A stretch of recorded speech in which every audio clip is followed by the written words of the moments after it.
How to log into Slack account. Hi everyone, welcome to the channel.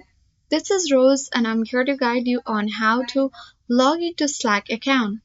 Watch the video till the end and without any further ado, let's dive right into the video.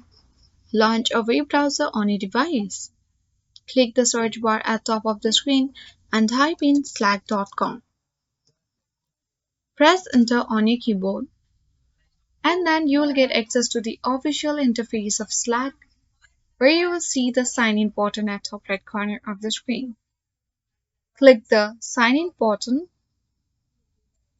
and then you will get access to the sign in section where you can easily sign in with Google or Apple ID. Or you can simply enter the email address and sign in with email. Once you enter the email address, you need to proceed towards the other steps and by fulfilling the on-screen prompts, you can easily sign into Slack. If you haven't created an account, click create an account link at top right corner of the screen and easily create an account on Slack. That's all for today. Thank you for watching and see you in the next video.